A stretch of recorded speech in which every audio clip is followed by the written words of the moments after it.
Hello everyone and welcome to another episode of Pick Yak a Crack. I'm joined today by my co-host Pascal, and today we are joined by Ewan! Hello. and this is Ewan Atkinson. So hi Ewan, welcome to the show. Good to have you. Thanks for agreeing to come on the show. Cool. Thank you.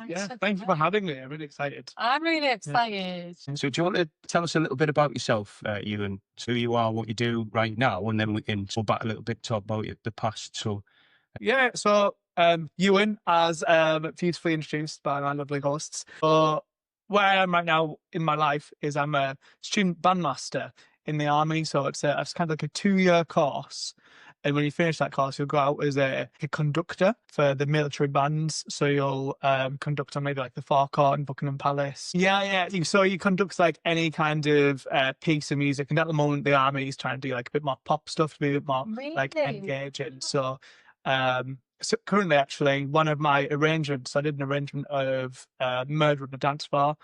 So an arrangement is kind of like when you have a song. So Murder on the Dance Floor in itself is like a song sung by Sophia Spexer. And I've arranged it for a military ensemble. So that's like saxophones, trumpets, trombones, and percussion. And they were the band who I arranged it for playing it, and Sophia Spexer seen it and reposted it on her Instagram stories. So I thought that was really cool.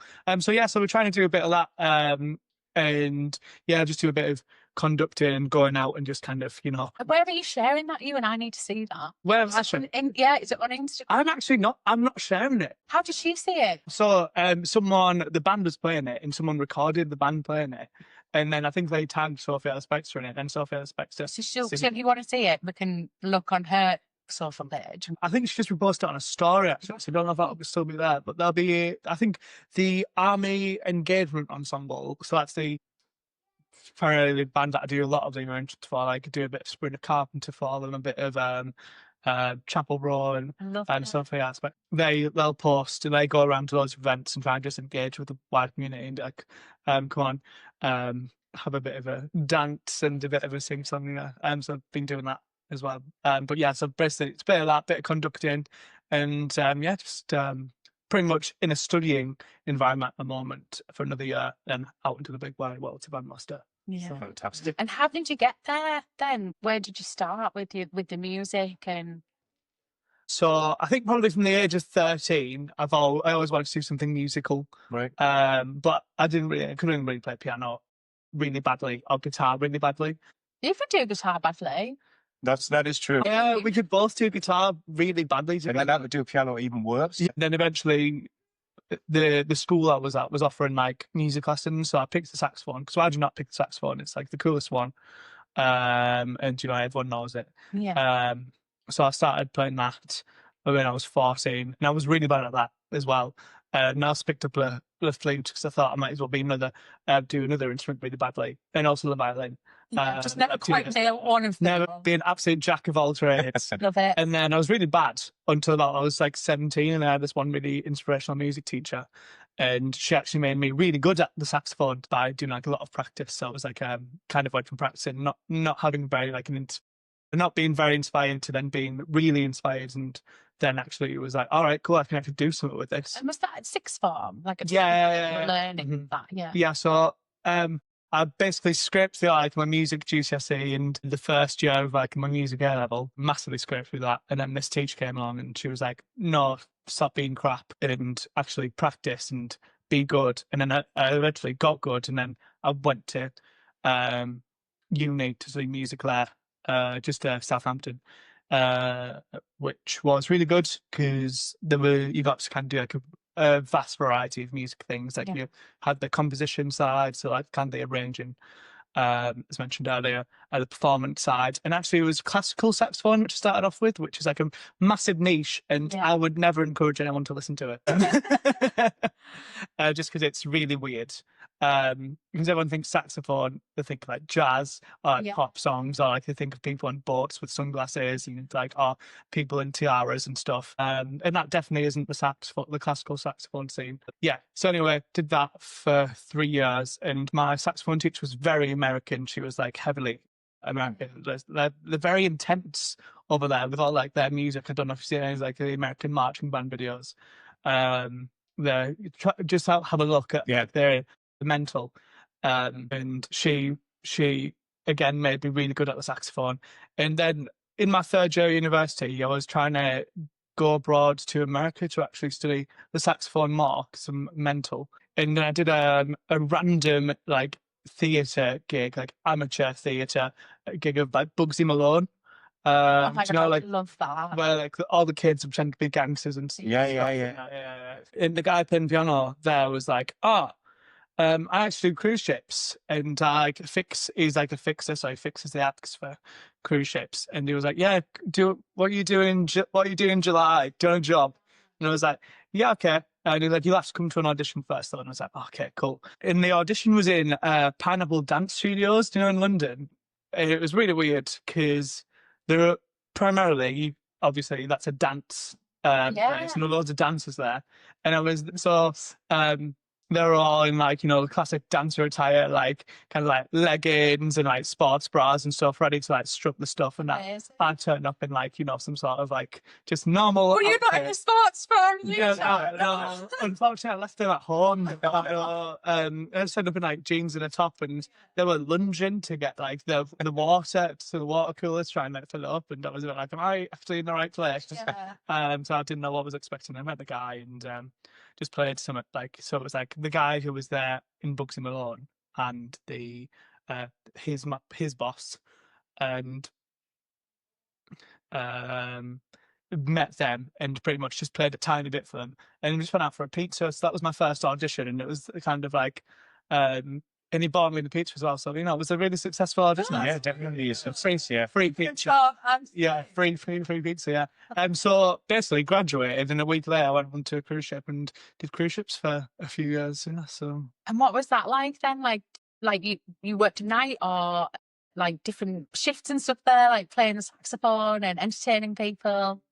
So my first 2 days were horrendous because I was horrendously seasick. And we went through the Bay of Biscay, which everyone says is like renowned for being really bad at seasick. I've never been seasick before, and it was horrendous. It said, oh, lemon and ginger will sort you coming out. It did not. It actually made me like worse, and now I can't stand the smell of lemon and ginger. It's horrendous. But once I got over that, and you do get used to it, which is really weird, because your brain's just like, all right, cool, this is my life for the rest of the. You kind of work with kind of I want to say like they're established acts who come onto cruise ships and do their thing. So they'll come on and they'll might be like a violinist, and the band which I was in, so it was like at that point it's just like a saxophone, like a keyboard, bass guitar and a drum kit. We would back up their act. So they'd come on. There was one lady who would come on, like, who did the same show all the time to run on, so he knew it pretty well. And she would be there playing a violin, stand like doing a headstand. Yes. So there's also comedians that would come on, and that's when you have your night off. And also, the working day was about 3 hours. And the rest of the day you could do it one. You could go off the ship, have a look around. Like, we went to some really nice places. Went to Canada for a month. That was amazing. Yeah, it was really cool. The travel aspect of seeing loads of places, but also I'm itching to ask now, like, did you have a holiday romance? Have you seen Below Deck and all the crew? Like, did you experience anything like that?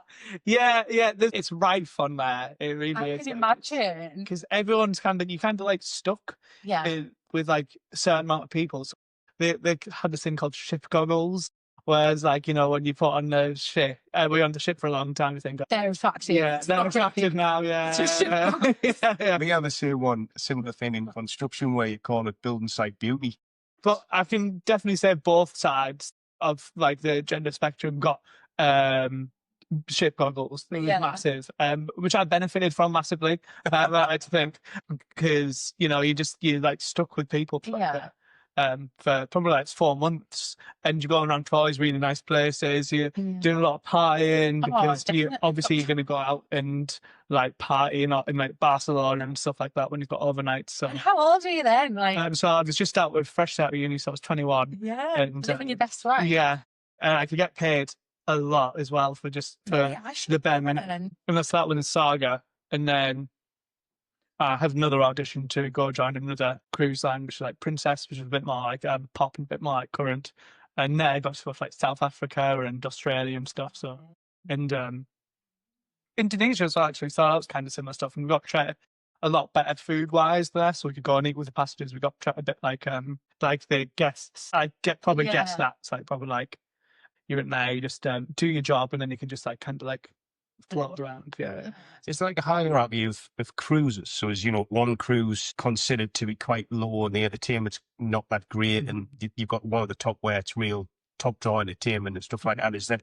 Does that exist? Yeah, it does. It's probably more reflected in the pay than in like the actual thing itself, because the act that come on, like the guest acts, like the lady with the violin, she can go on any cruise line and probably get paid like the same flat rate because that's kind of her, like that's her thing and that's her agent will sort that out for it. Whereas like for us, because we're kind of like, we're not as like important, we're just kind of like the background kind of like wallpaper making this nice sound, so we're never really in the spotlight, which I'm actually doing hard. Yeah, no, but sometimes you get like 8 bars of spotlight when you're soloing, and then I'll be like, they'll gesture behind them and you'll be like, yeah, thanks. But so there are different rates. So probably say the first company I worked with that would pay probably slightly less than like the Princess one. But I think it also demands like a higher level of musicianship too. So I was really fortunate to have like that first stepping stone kind of companies, because if I went straight on to like the Princess cruise, definitely would have embarrassed myself. Just because not only did you have to play a saxophone, like you had to play like flute and clarinet on it too, because they wanted flute and clarinet for like kind of like, well, the more like classical shows where you get like West End singers on and they would do their show. There's actually a really lovely lady in my last cruise ship contract, and she played Mimi on Rent and Broadway, like one of the first characters. So she ended up teaching like Sporty Spice how to do her when she took over for her role. She titled that, and she had her own show, and she was just that. She was a singer, and she was called Crystal K. Washington. And she was just like, she came up to me and she's like, hello, I'm Crystal, but please call me Mama K. She's very American. Anyway, yeah, and she was great. But she knew she was like the shit. Like she knew she was like amazing. She's such a good singer, really nice, humble person, like crocheted her own clothes. Like she was just brilliant. And like I forgot where I was going with this. But anyway, yeah, so she was really, really lovely to work with and probably one of the best ones to work with. Oh, that's lovely. You got Mama K on Instagram. So you did that for a few years, and any interesting stories during that time?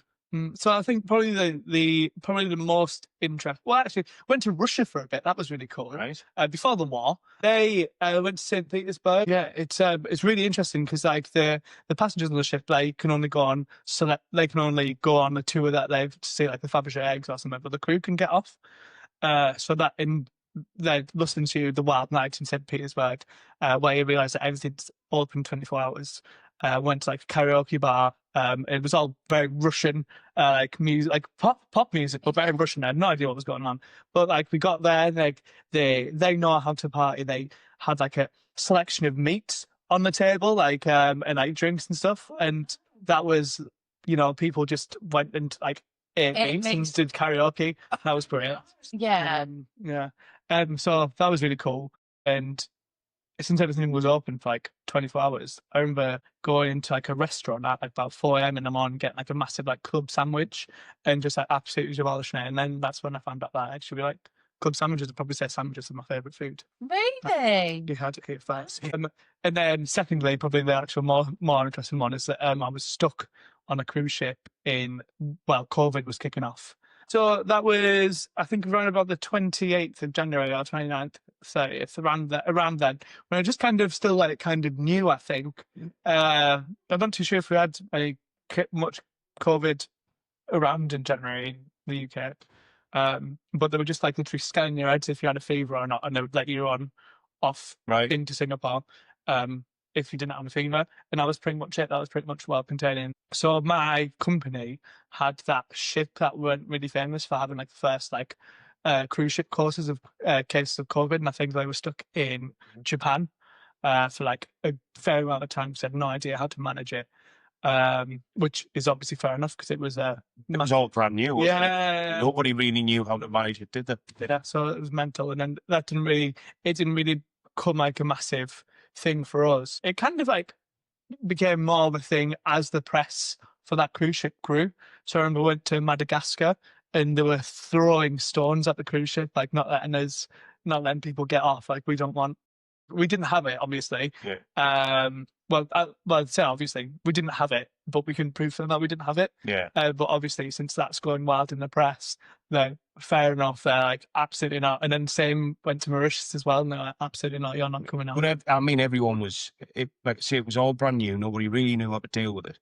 And everyone was scared. When they, Yeah. nobody knew how far this thing was going to go. And you were hearing the amount of deaths on a daily Yeah. basis.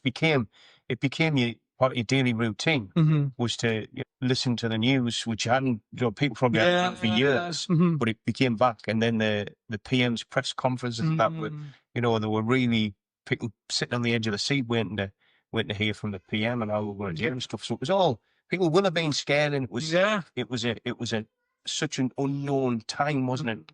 I can't imagine what it was like here, because I was so far away from it. So when you went into lockdown, we were still in Australia, and we just dropped all the passengers off in Sydney, and we had like no kind of lockdown rules. I remember, I think you guys went into lockdown where it was pretty strict, wasn't it? It was very strict. It was, and thinking back now, when you look back and you go, what a crazy time to be told by the government that you weren't really allowed to leave your house.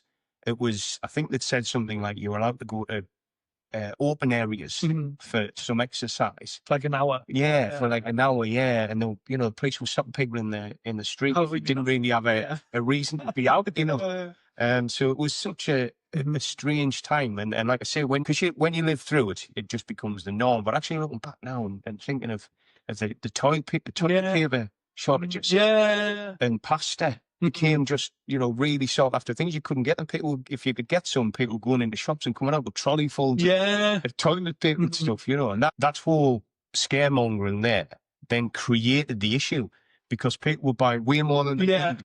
And then some people couldn't get any. It almost was like a self-fulfilling prophecy. Yeah. If you tell people something's scarce, then they'll make it scarce. Yeah. So it was a really strange time, yeah. And so luckily, I think I missed the worst of it. I feel like we were all confined in separate ways because, like, you realised that I would be on this like floating island and wasn't allowed off for like 2 months, pretty much, until I was off until we luckily got a flight from the Philippines to, I think it was Abu Dhabi and then Heathrow. But obviously, everyone else was just kind of like stuck in the homes doing nothing. So at least then a bit of variation in my general life, and I think I got back when bubbles were invented. Oh yeah, I forgot about them. The bubbles. Yeah, you could create your own social bubble. Of 6 and no more, unless you're outside and it's 10. How different life was during COVID. We started doing things like jigsaws, like a family jigsaw. Like a group of adults doing a family jigsaw. We'd put it on the table, and then whenever anyone was passing, someone would sit and do a little bit of the jigsaw. You would never do it now. No, but at the time, it was just something to give you something to do. So how were you confined quarters? Were you able to freely move around the ship? How did that all? So we were massively lucky when we dropped all the passengers off, because we got to just like go around the ship normally, but like just be guests on it and just like, go in the swimming pool, eat all the nice food and chill out. And pretty much there was always like a kind of a coffee shop that was open like from like 9 till 12, and they were still getting rid of like Oreo cheesecake. So it was like, coffee as well, just treat yourself. And then about 3 weeks of fun then turned into like, when are we actually going to go home? Like, you got told that they're doing charter flights out to get all like the nationals back into wherever. So there are people, obviously, we have such a diverse group of people on there, people like from Australia, Africa, Italy, loads of different countries. And people just like, when are we going to go home? Because obviously we can't stay on the ship until like forever.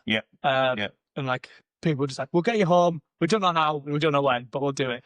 And we're like, okay, so we'll obviously leave from Australia. And like, no, we're going to get to go home from the Philippines because Australians are not taking anyone in, apart from their own.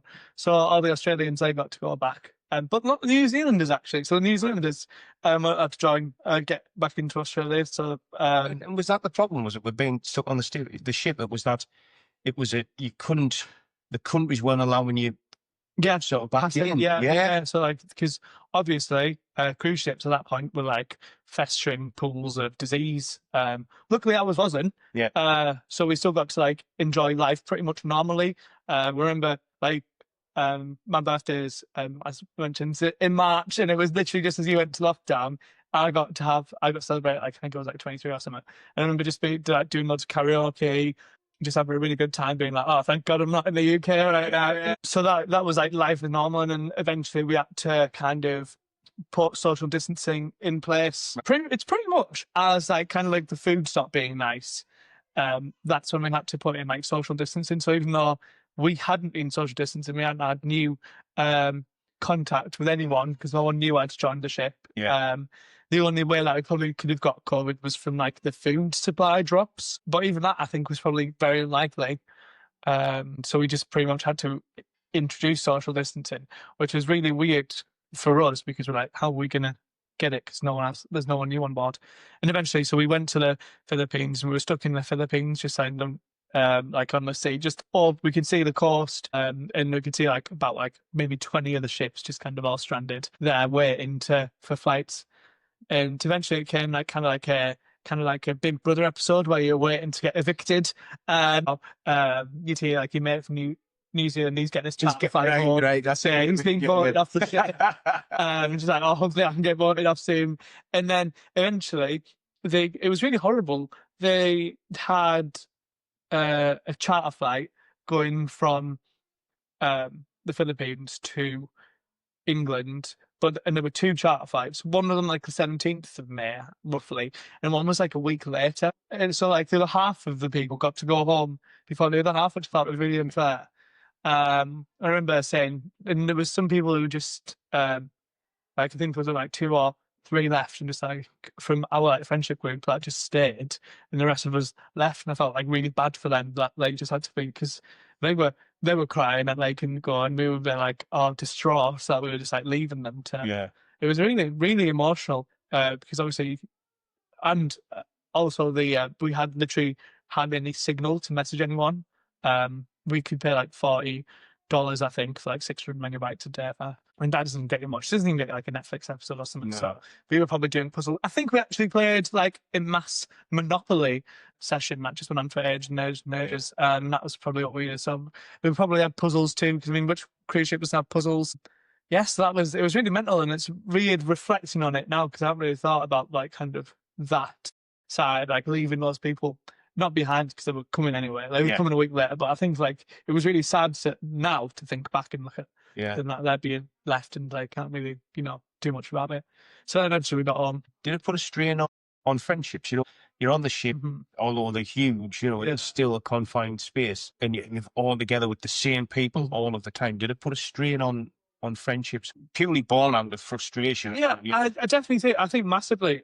Yeah, I think everyone kind of like struggled with like not selfishness, but kind of like just speaking for my own kind of thing. Everyone's kind of bored of like pork knuckle soup and really horrendous like pizza slices and really weird kind of like meat options, that mystery meat kind of options, and like food's a massive part of life. And I think that's what really got me down, because I was thinking, why can't I just have like some really nice food? Yeah, I think everyone did kind of struggle, and then you just kind of. I think what was really good though is we kind of like reappreciate everyone's kind of having a rough time. So it was just kind of someone have a bit of a weird one, and you'd be like, see him the next day, and just treat them like nothing happened. So I feel that was really nice, and everyone was in the same boat, pardon the pun, and we just all got through it. And see all of those dreaded Zoom quizzes, did you? Oh, absolutely, yeah. We actually did. I think that year, the first year, the 2020, it would have been, wouldn't it? We did our Christmas party on Teams. Honestly, I'm not sure, but everyone had Christmas jumpers on. It was on the night, so people had a bottle of beer or a glass of wine or something, and that I don't know how many was on. Maybe there was 10 to 15 people on this call, and we did a quiz. and we did a, show us around your house. So Yeah. pick the photo up around the house and stuff. So anyway, Yeah, up to you. So, Up yeah. to you.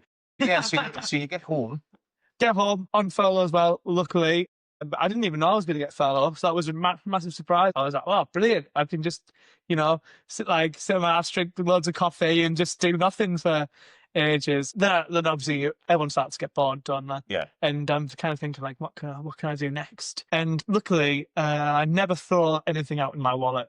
It's horrendous. It's massive. And I found like a card that I got when I was in uni from that was like the band of the Scots Guards. So it's like an army band. It was like, fancy a career in our music? Have a look at this. So I was like, all right, cool. Yeah, I'll think of that. And I just kind of pretty much didn't do any research into it. Didn't really think about it. I was just like, I'll have a look. Just kind of started filling out my application, and people were just like, that's mental. Why are you doing that? Yeah. And I was like, I don't know. And the event was successful and everything. Went down for like because you have to do an audition. It's less. I didn't get free pizza, so that's quite sad. But it was very like less high stakes than like my cruise ship audition. So it was just really nice. Just I didn't really think that. I was like, if I get it again, I do. If I don't, I don't. So it was all fine. And then I found myself in February. I think it would have been February 2021. Like at the start of like basic training. So that's pretty much like where you learn all your soldering skills. Yeah. Which I think anyone who would have met me beforehand would have been like, Ewan will absolutely not do that. And they were they were probably right. But you power through, because you have to do the same kind of soldering as like all the other trades, like the engineers, the Royal Logistics Corps, like the kind of AGC, the REME. Apart from like the infantry, they have their own like special training. Like Catterick, we have our own in either Pirbright or Winchester, and you're there for I think like I can't remember if it was 12, 13 or 14 weeks. And you kind of learn all the basic aspects of soldiering. So you go out in the field and you'll take like a rifle with you, and like it'll have like you'll be shooting like blanks. Yeah. But you'll still be kind of like feeling what it would actually be like, and you'd still be like, out in the field for like 5 days, 4 nights, getting up and like watching the harbour area, going out on patrols and stuff, and just like kind of learning how to like what it would be like to do like actual soldiering rather than playing my saxophone, marching up and down. And that was a really mental experience. I remember my agent from Princess Cruises, he called me up like halfway through my training. He was like, "Oh, we're desperate for a saxophone player to go to the French Polynesia for 4 months and do that circuit, like Hawaii, like Bora Bora, Wow. all that." And I was like, "Oh," but I was like, "No, I can't. I've set myself on this."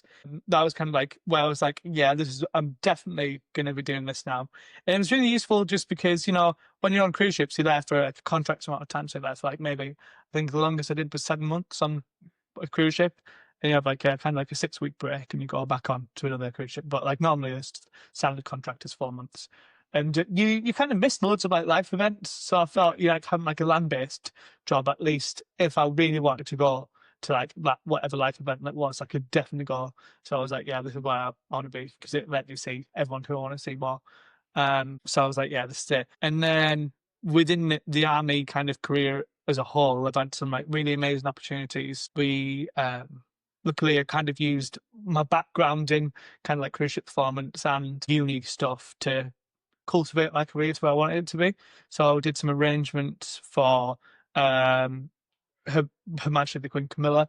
So we did an arrangement for kind of her, and it was kind of like a sounding of the retreat on the Horse Guard Square. So we had like 300 musicians, like kind of like marching up and down, playing like pieces that I'd arranged, and I'd also like arranged pieces for like the English National Opera as well to sing with the band. Also, it was the first time I ever had to write music and also kind of not write for fireworks, but be aware of where the fireworks should be in the music, which was really weird because it was like, oh, there'll be fireworks here, so I need to think, how can I build that up to make the sound like the crescendo. so it's like really impactful Yeah. at the point where the fireworks are going, Yeah. which was mental and really surreal because I was like, why is my music being played to like firework? And so we did that. Then we did the funeral as well, the big funeral, which was really a massive kind of event, probably one of the biggest events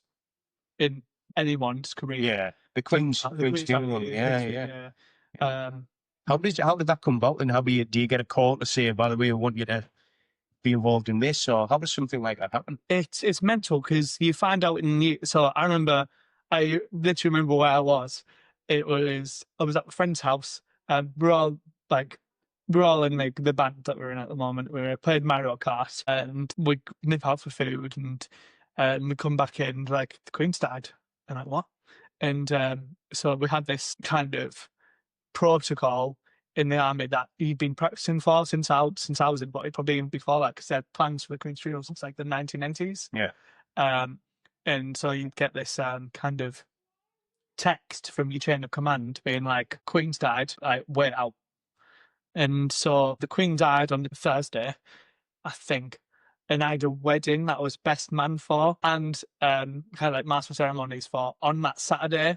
And the work was like, we don't know if you can go to that because we might need you like starting to prepare for rehearsals. Yeah. So that was really intense. Luckily, they let me go and they let kind of everyone go. And rehearsals started on like Monday afterwards. And it was kind of like all the bands from the army went to this camp and we just practiced how to like marching with the troops, because you got to imagine, like, we do a lot of fair bit of marching. I mean, in like the bearskins and different kind of outfits, going down the Mall and up around London and various different regions. But the kind of the soldiers who go out and who aren't the musicians, they don't really march as much. So it was getting them back into the swing of it, because it was such a procession. Pretty much, I think, like so many people were involved, and it was just making sure that it looked as tight as possible, and like the music was as tight as possible, and everyone knew what they were doing.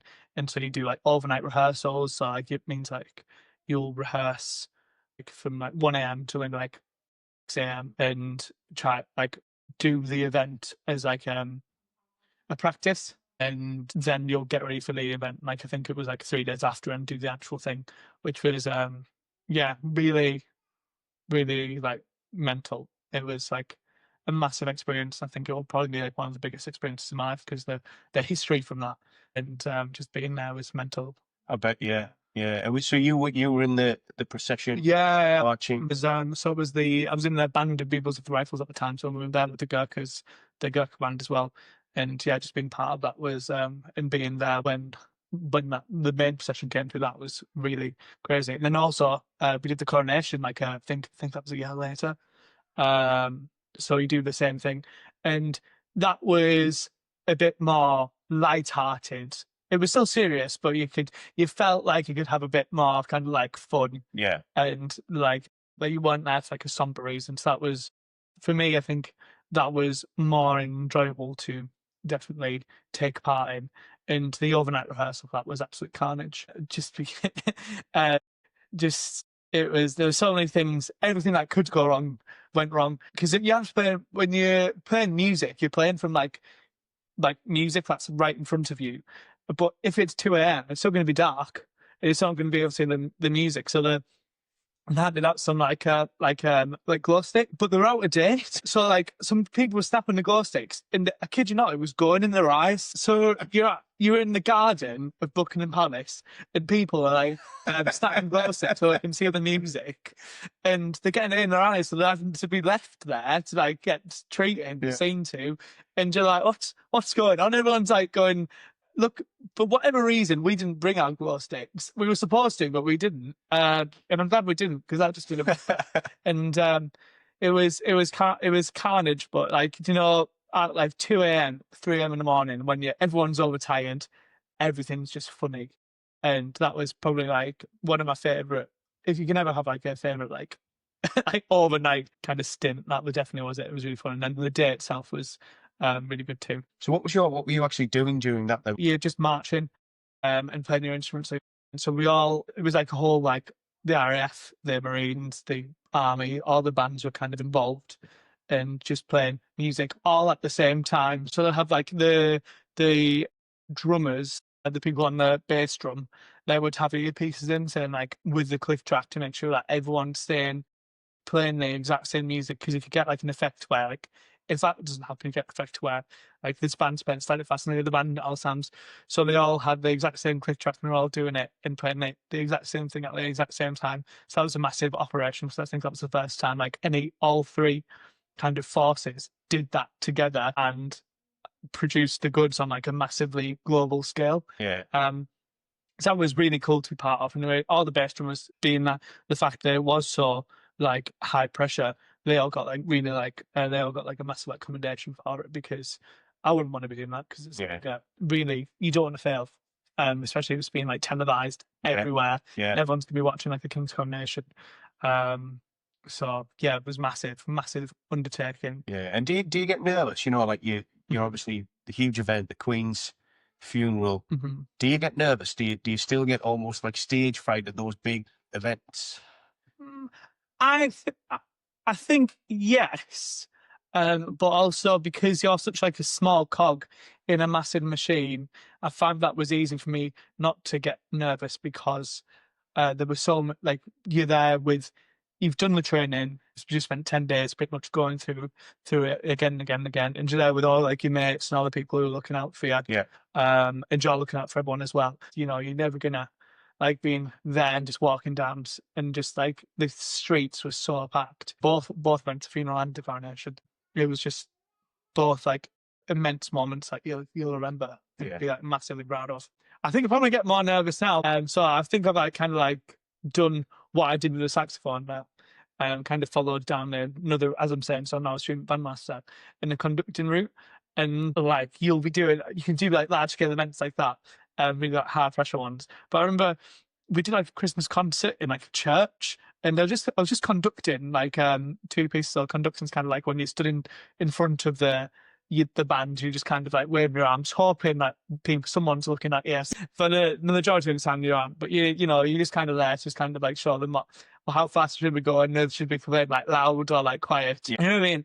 Really nervous for that, because I think that's you're in the spotlight then. Yeah. And like everyone else just kind of looking at you. The audience pretty much looking at you, or they're looking at their kids who that come to see. But since you're just at the centre, that's when I probably felt the most nervous recently. You've been exposed, aren't you? Yeah. At that point there. You have to like compare to the audience as well. And, I was a bit nervous for that too. But luckily, I think it's because it was Christmas, you got to like get a few like little jokes in there. So, but I still felt that was definitely the most nervous I felt. And that was just this Christmas just gone. Yeah. In probably out of my whole like career so far in the army compared to like any other event that I've done, which is like weird. So, and what does the future look like for you with regards to the army? So you're doing this convocation now. Is that something you intend to continue in the army and do that for the army? Mm-hmm. Yeah. So mentally, because I've got because kind of procedures like the history of the bandmasters goes back,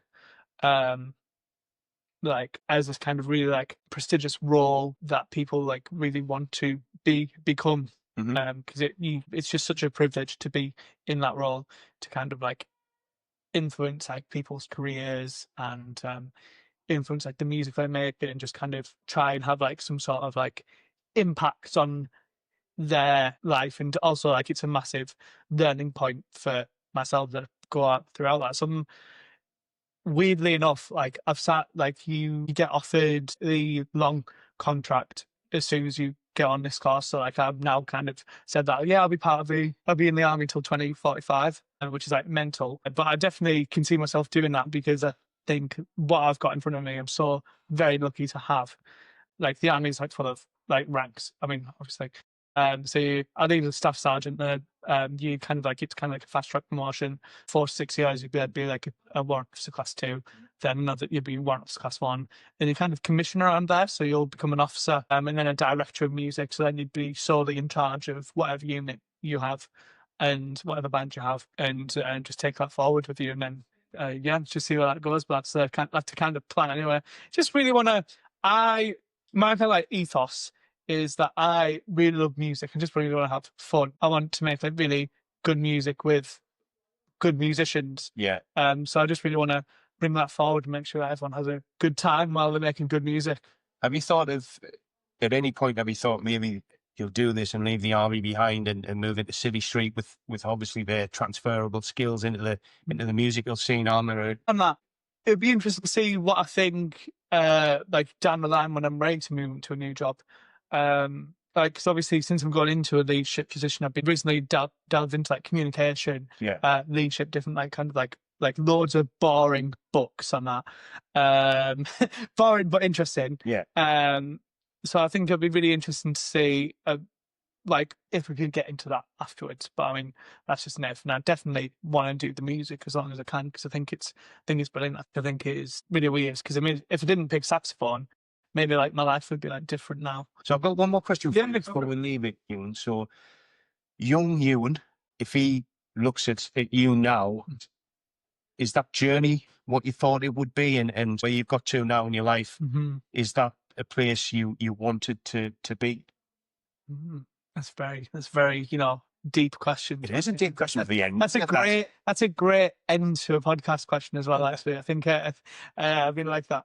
I definitely think if you told young Ewan that he'd be in the army, you'd be like, what? But like, absolutely not. Like, didn't do any. I hated sports. I hated like any kind of physical exercise. I was definitely just like playing like a Pokemon on like my Game Boy or something, or just doing loads of like stuff on the Wii. And he'd definitely be like, what are you doing that for? But it'd be definitely like thrilled to know that he's done stuff as a musician. Because I mean, even though I played piano and guitar really badly, I was still really interested in it. Yeah. Definitely from being like young. Glad to know that I picked a good instrument like the saxophone too, obviously. You definitely you definitely think, wow, the cruise ship's really cool. And doing like the conducting as well. I think when I went to uni, that was the first kind of point where I looked at conduction. I was like, that's really cool. Wish I could do that someday as well. So even like 8-year-old Ewan would be like, wow, 18-year-old Ewan would be like, that's mint. How are you being a conductor? That's like it's just such a really fascinating kind of role that no one knows anything about. And it's really hard to even kind of like describe what conductor does. But I think even like 18-year-old Ewan would be like, wow, that's really cool. And 8-year-old Ewan would be like, what's that? But yeah, happy for you anyway. What you've got to is incredibly cool and something you wanted to achieve. So well done. So thank you very much. No, thank you, Aaron. It's been really cool. It's been a really good chat. Yeah. And I think we've decided that you're going to come back on with next time, maybe bring an instrument. Yes. Yeah. Well, it's fun. Yeah, do something fun. Fantastic. Yeah, Thank you very much.